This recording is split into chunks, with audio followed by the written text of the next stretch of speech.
Okay, the next module we're going to talk about is the marketing opportunities. So assuming that we have developed a series of rich and interesting pop offerings to warm up the traffic as they landed on the website, and they then came to the website and they were enticed to try to convert by ways of text, call, email, phone, contact form, or live chat. The next module, marketing opportunities, what it does is it basically peels back the curtain, and now you can see the players who are visiting the website. So, the opportunity, whether that be your customer, whether that be a competitor, or whether that just be, some traffic that we don't know. And the reason that this module is different from analytics is this will go into a much more granular detail about who it was, not just Philadelphia, but which house in Philadelphia and who is at the house, and is it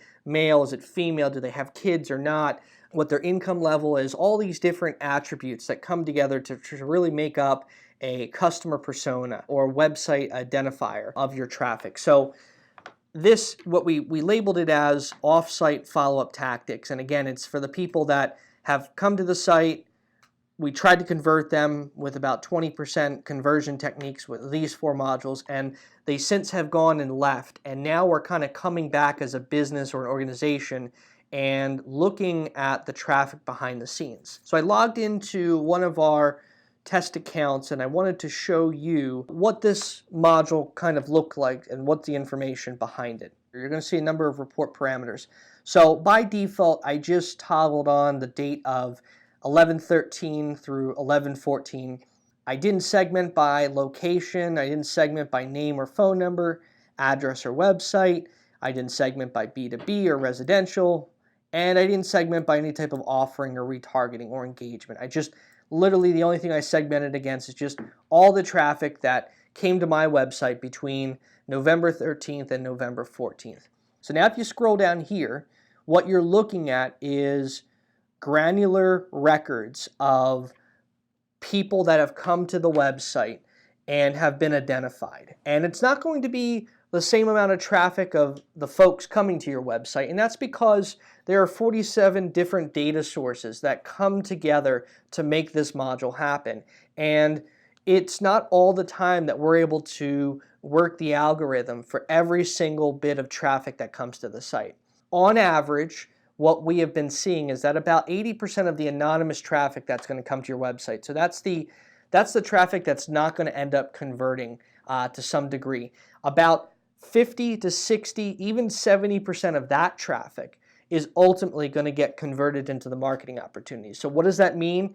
Out of 100 people, you could get anywhere from 40 to 50, maybe on the lower end, up to we've seen about 60, 70, even 80 in some instances of traffic that gets converted. Just kind of depends on the industry, the clients coming to your website, and how our 47 different data repositories engage with the traffic coming to the site.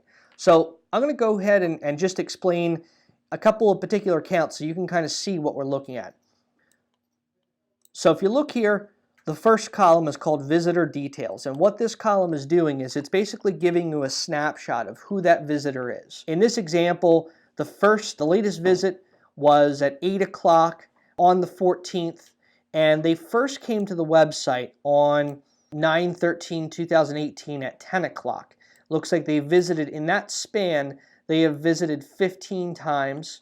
Their general location is Swanksville, Pennsylvania. On an Android device, internet speed, their IP, and so I'll explain how this comes full circle later on. You'll notice the ability to exclude the IP, and so what this does is, if this happens to be like your business, so your staff are coming to your website, you don't want to skew the results. So by pressing exclude IP, this will go ahead and remove this record from the account, so you won't see this anymore. In the unlikely event that you accidentally press exclude and you didn't mean to exclude it, if you scroll down to the bottom here, you're going to see IPs. If you find the IP that you want, you can just press update and delete that, and now it's going to remove that IP and add that record back in. And you'll also notice it tells you your IP, so you'll know, if we see this IP particularly in one of the records, that's because it was us visiting our own website. So let's go back up to here. Then you're also going to notice gross value, which I'm going to circle back to after we look at the information. So if we scroll over to the right-hand side, you're going to notice a corporate information tab. So because this is, if you look at the locational info, a residential account, there will be no corporate. But as I scroll down further, we're going to take a look at a corporate account. And sometimes you'll notice corporate and locational, and that's because usually corporate's going to be your HQ information, and location's going to be the specific local organization of the HQ that was looking at your site. So for instance, if Best Buy corporate or Apple corporate out in California is taking a look at your website, but you do find out it's the Apple Store of Philadelphia, the Apple Store of Philadelphia information will show in the locational information, and inside the corporate information is going to be Apple corporate out in California. Now in this example, it was a residential account. As you can see, the name of the account is residential. There is no phone number necessarily for the residential, but I'm going to go into that. You're going to see that off to the right here in a second. You'll notice a website link. So you can go ahead and press this website link and it will actually pull up the address of this property on Google Maps. So that is the address and that is the home that we're looking at. So that is the specific property that was looking at this website. Now if you go back here, you see the property address. It's also going to run a Zillow estimate on the property of when it last sold and what the market value is. And so we see that this property is worth $377,000. And on a 30-year fixed mortgage payment, we're going to see what that monthly payment looks like. And so we've been asked kind of why is this important? And so, across U.S. industry trends, here's kind of a general rule of thumb. So whatever an individual is going to spend on a mortgage payment, typically you get a couple at a household and they're willing to spend half of a mortgage payment on 2 car payments. And then typically out of a car payment, half of that car payment is typically what an individual will spend on their personal incidentals, any type of, dinners or movies or gifts or, just personal property that they would like to purchase kind of within their means. So now I can start to paint a picture on this household and how much they're willing to spend. So, we can say it's $1,500 and we can say on average they might spend about $600 a car payment. If these couples married, that's $1,200, $600 is $1,200 plus $1,700. So on average, they have about $3,000 of net income and expenses, and then they might be spending an additional $300 to $400 each. So that's another $800. So on average, I might say this couple has about $1,000 a month that they might spend on personal incidentals, just based upon what their current mortgage value is on a 30-year fixed. This does not mean, though, that this is their mortgage payment. They could have refied. They could have, condensed their mortgage to be a 15-year. This is just giving you a high-level estimate of what a 30-year fixed would look like on this property to try to identify potentially what the income value is and what the spend patterns might look like. So if we move over to the right-hand side, the next piece of information you're going to see are all the individuals that live at this property. And so you'll see the name. You're going to see a title, which could be Mr., Mrs., or could not determine. You'll see phone number with a link, email, socials, which are going to be the social media links that this person was involved with, Facebook, Twitter, LinkedIn, even a Match.com profile that someone might be on. Age, it would say their age and their birthday, if available. And in the gender, it's going to be based off of the name. In this case, Dylan is a unisex name. It can be male and female. So in this case, most Dylans, at least that I'm aware of, do happen to be male, but with our algorithm, it's going to say it's unisex because it's not able to truly determine if this was a male or female at the property. So let's go down. Let's see who also lives there. So it also gives a Leonard Rice, Mr. phone number. His age is 58 years of age, born in 1960. He is a male. And now you're going to notice a phone number. So if you do see a phone number and you notice it's X'd out, that might be because the public record of this property, this phone number for Leonard, wasn't available. And so that is what's going to be on the public deed. So if we press here, what this will do is go out and find, and there's a couple different data sources that we use, but this will go out and try to find a third party that has cross-referenced any type of landline and wireless number. So there you go. That's Leonard's landline, and that's his most recent wireless number. And this familytree.com, and there are a couple other vendors that we use inside our platform. We'll go out and try to find any local phone numbers that have been listed in the past 5 years. And that could be from a LinkedIn posting, from a prior employment where they listed their phone number. Anywhere in the past 5 years, Leonard might have posted his phone number. All right, and then I'm going to go ahead and click on the social media search. And this is going to go and find potentially the individual's social media accounts that he might belong to. So I'm going to take a look. Let me see here. 1960, 58 years old.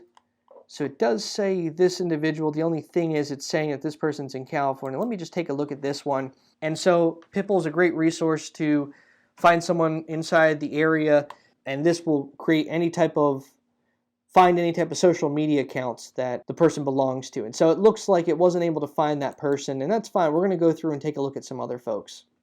So before we do that, look at another account. Let's go over to here. It's going to show you what pages the individual was looking at. So they first landed on the home page, and it looks like GID means it was probably some type of splash page that they landed on. Then they landed on that for 24 seconds. Then they clicked on the home page for 15 seconds. Then they clicked around back to probably the logo and landed on that for 39 seconds. So they were kind of clicking around the home page. They took a look at another promotion, and they went back and forth, probably looking at different. In this application, it's an automotive, so they're probably taking a look at some automotive landing pages and some vehicles. And so if you scroll over here, you're going to also see the marketing details. So this was a direct input. So what that means is that someone, maybe on a business card, maybe on an invoice, they physically typed into their computer www.example.com to visit the website. If they were a reference from Google, as this individual is right below, it would say the search engine, it would say the link that they referred, and any other keywords that the individual might have typed in to find that. If you don't see a keyword, that's because the keyword might have been masked. Sometimes Google doesn't pass over that information for security reasons. What you'll also notice is above, it has an item called active socials. And what this means this is the active social media accounts that this individual at this property was logged into. And why is this important? So this is important because if we're trying to identify if this was Dylan or Leonard, is because now we know that they were logged into their Facebook, and they were also logged into their Gmail account or their Google Business or their Google Plus page. And that's important because now if I want to go and try to find contact information for this person, whether it be Leonard or Dylan, I now have a good starting point. So what I would do is if I don't find the Facebook on the social link, I would go ahead, go to Facebook directly, type in the name, type in the city, and now you can start to find all Dylans inside of Schwanksville, Pennsylvania, and figure out who this person was. So if you scroll over kind of to the last column here, you'll see an other.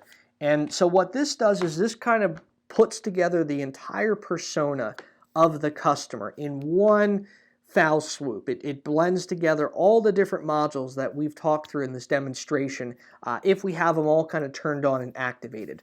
So the first thing you'll see is View Visual Click Map. And so what this is going to do is it's going to show you all the clicks that this individual has clicked on the website and their experience on the website. So you can see visually what they're doing and how they're clicking.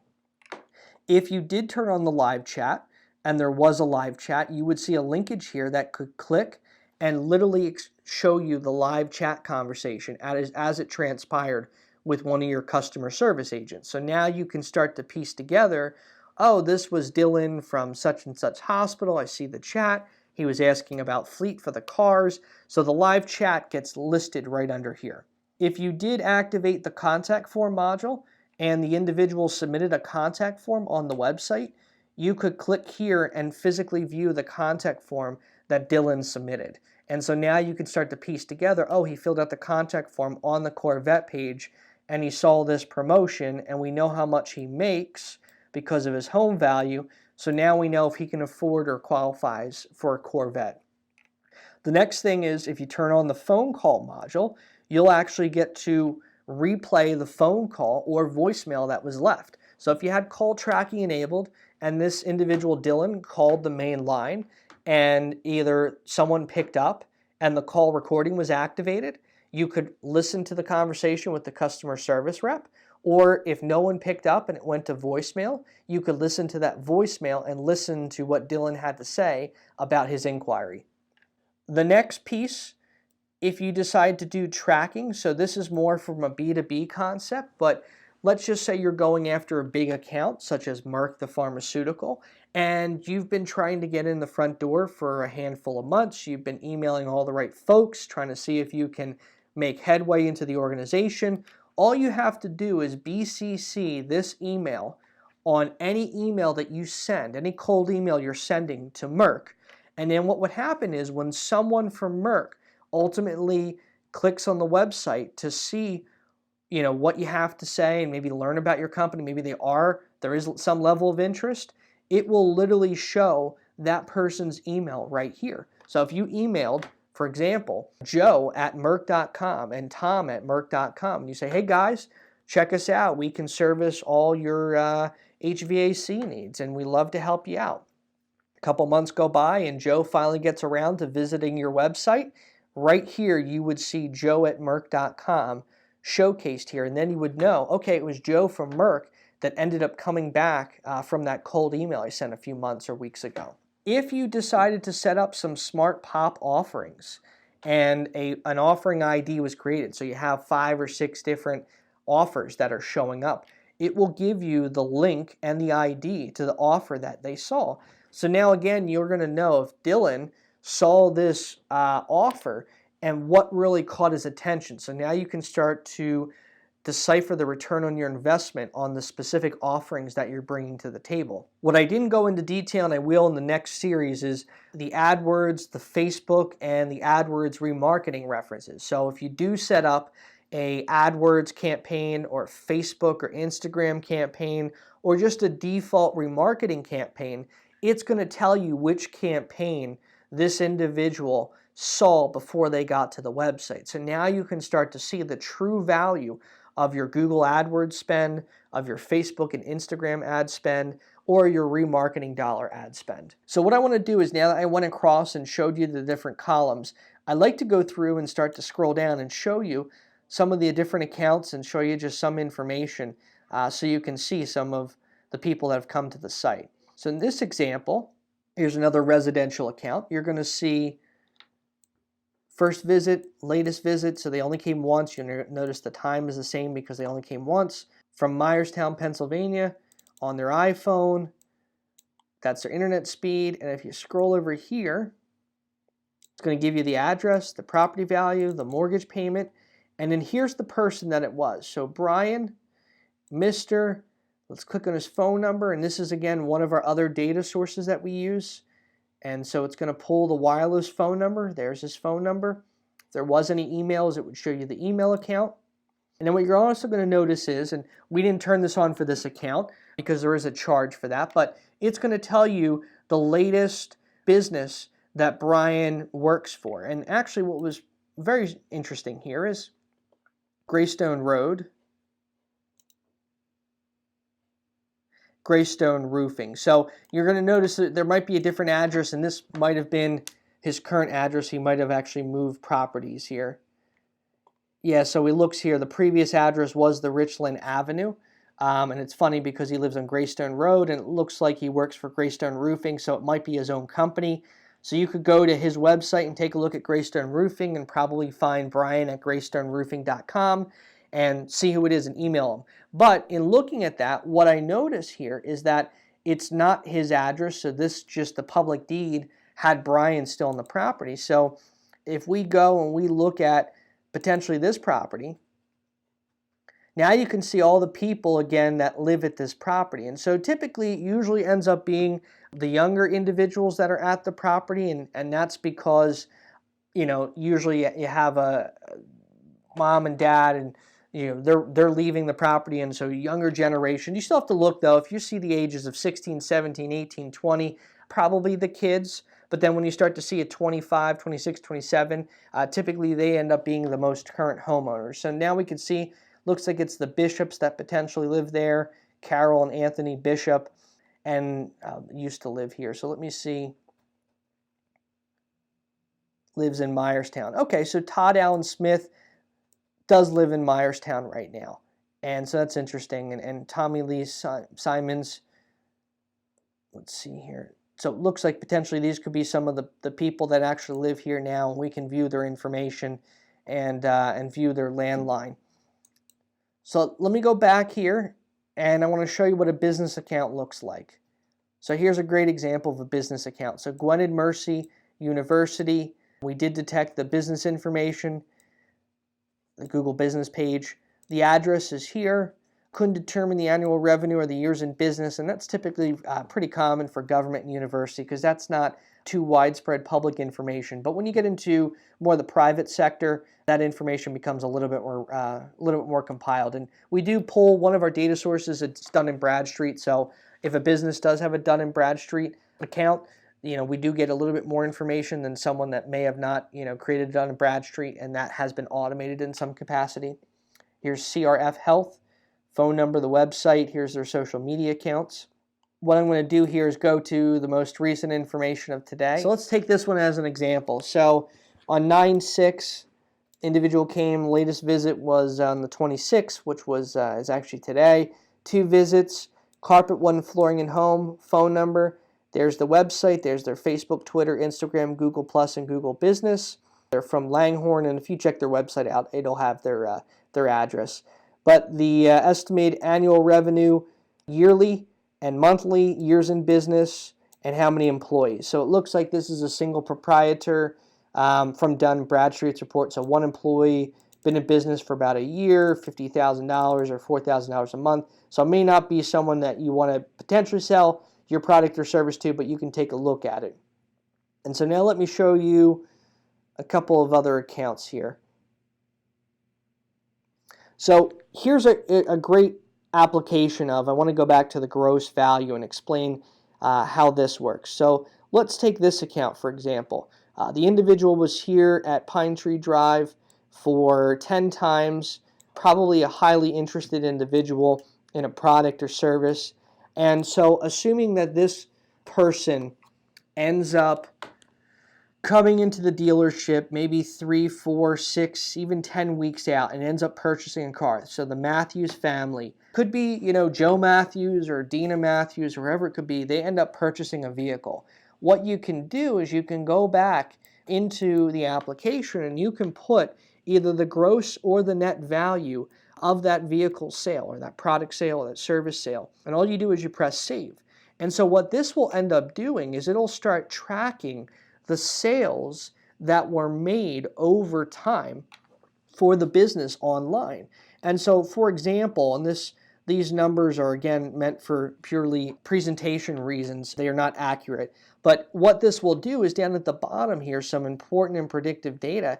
It's going to tell you if you're tracking your numbers, whether it be gross or net again, how much did the website bring you in terms of business. And if you want to look at that on a day rate, how much are you making per day in terms of business from your website? Or you can look at that from an opportunity perspective. So every time an opportunity is uncovered, how much are you making? Or you want to go very, very granular and say, visitors, out of the people visiting your website, how much do you make per visit?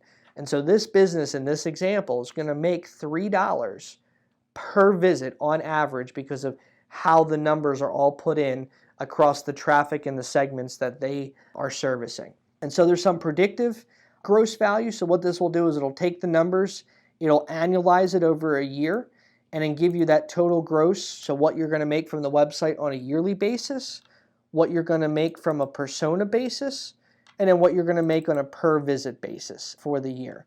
And then you can have the predictive gross. So if you annualize but you're at a 30% return, what you're going to end up making if you increase your web traffic by about 30%. And so you'll see instead of making about 64,000, you're going to make about 83,000. And so there's some really good statistics down here. It's going to tell you the average weekly, the average yearly, 30% weekly, and 30% increase for yearly. So On average, we're averaging about 187 visitors per week. 158 opportunities are being converted, and so out of that, from a yearly basis, there's going to be about 9,700 visitors, and we're going to convert about 8,200 opportunities out of that. So an opportunity or persona is any record that has been cross-referenced 3 or more times with one of our 47 different data sources and has become contact information to some degree. So we got a phone number, we got an email, we got an address, we got a property value, we got something to identify who that person is, and we can turn that into a potential opportunity.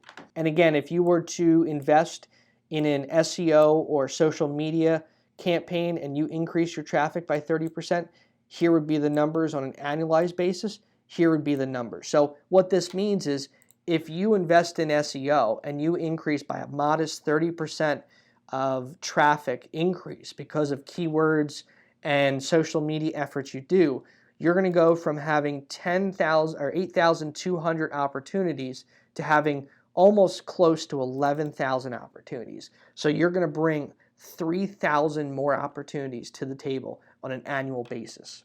And then you kind of have to figure out, what your closing ratios are and how many opportunities do end up converting and different things like that. And the idea being that these gross metrics start to tie a dollar amount to it, so you can really start to see, what an opportunity to a revenue looks like. Like what does that mean? What does an opportunity bring in terms of revenue?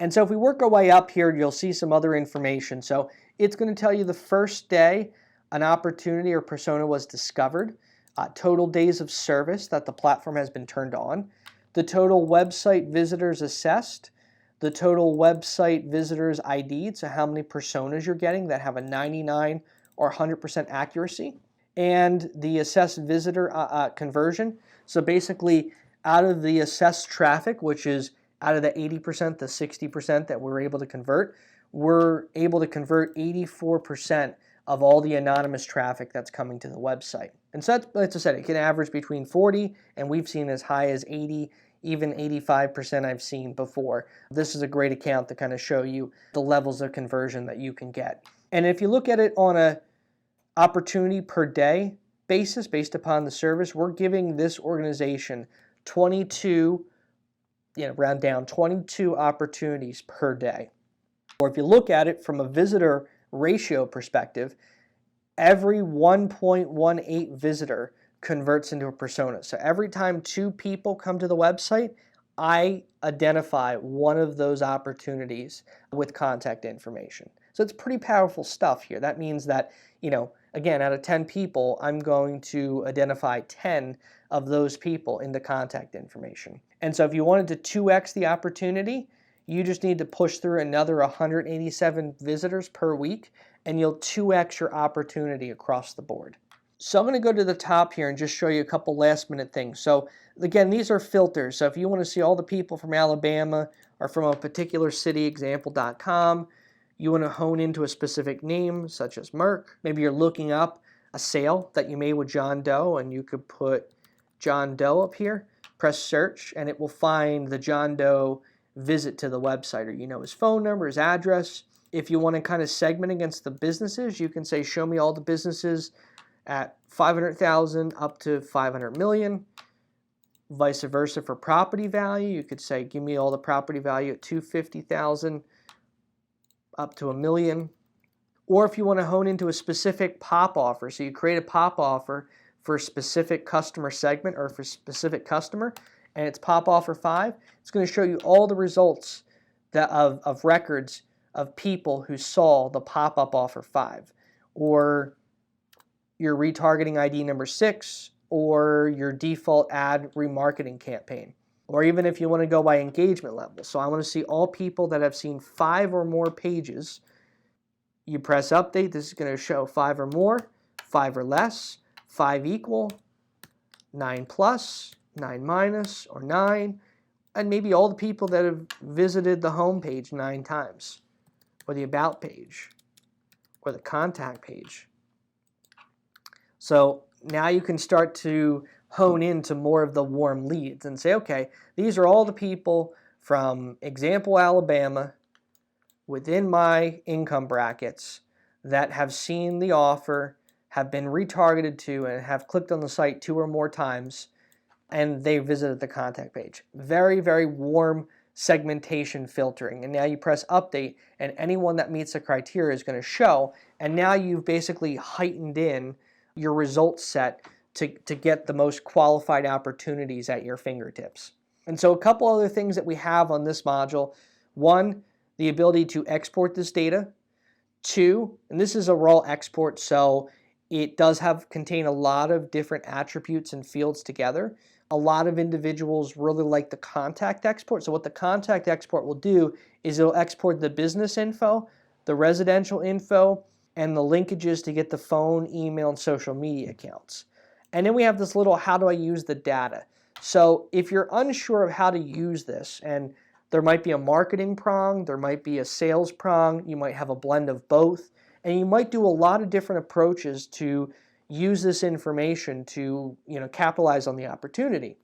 These are a couple ways you can do that. One, you can do social media, and now that you know the social media of these individuals and you know specifically what social media platforms a given user is on, so this person's on LinkedIn and they're on Google, you could go on to LinkedIn and you could write this individual a LinkedIn message about, hey, I saw you might be interested in my product or service. Is there something I can help you out with? You could do a retargeting campaign in Facebook. A lot of other customers like to do the physical, I like to say the warm snail mail approach. So this is not buying a zip code of 5,000 people and sending out a try or buy fold. These are actual people that have expressed interest in your product, your service, your website. So you can download the addresses and create some hard literature to send out in the mail, but it's very specific promotional information, and you can do it by segment. So like if you have 4 or 5 products, you could make a trifold per product, see what page these people on the website were looking at, and send out 5 or 6 flavors of that promotion in the hard mail. Another way is if you decided to do a warm email, and we do not recommend nor do we promote doing any type of bulk email mailers, that you have to follow all your state, federal, and local laws and also contact your legal departments to figure out what you can and can't do. So we recommend kind of a one-on-one email approach, so from your Outlook to someone else's Outlook.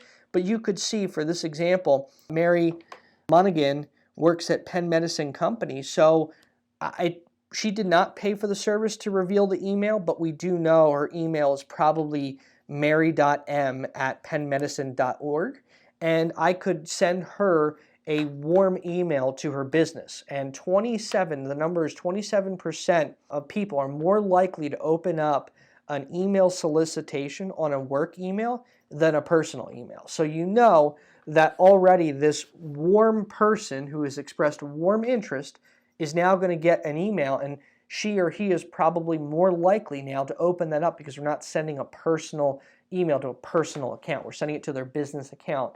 And again, you're not trying to sell. Think of it more as a knowledge information. How can I help you out? Is there anything that you saw on the site that I could help clarify or give you a free quote or free estimate?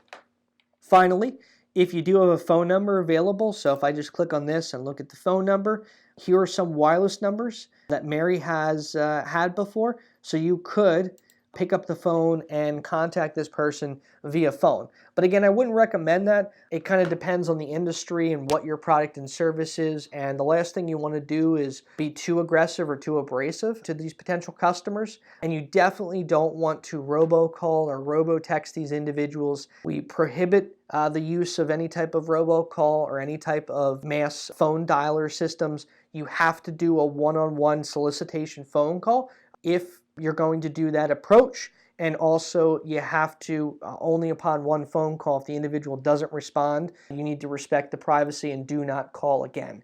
And then finally, you could do a comprehensive approach where you could tie this all together and kind of do a blend of things based upon the clients that you're seeing on your website. So it really just depends on what works best for you as a company, what works best for your in and outbound sales team, what works best for your marketing team, what works best for your product and service, and then a little bit of trial and error and a little bit of exploration. So you'll start to learn that what's going to work best for your organization. One last thing I'm going to talk about on this module is GDPR. So if you happen to have your HQ located in Europe and you do fall under GDPR, or potentially 50% of your sales, whether in-store or commerce, tend to happen in Europe, you're going to want to fill out this request. You'll put your phone number. You're going to put your message in here saying you think you might fall under compliance for GDPR.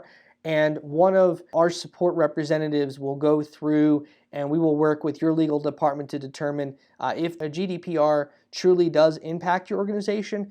And this module does have a GDPR compliance piece of it, which does add a little widget that you put into your terms of service so individuals can consent and deconsent at any time to have their information pulled out of this dashboard, making you fall under what we would consider a GDPR compliance and the regulations of GDPR. So again, this dashboard will change a little if we have the GDPR setting enabled for you, and we still have to find out if you do qualify or need to partake in that compliance.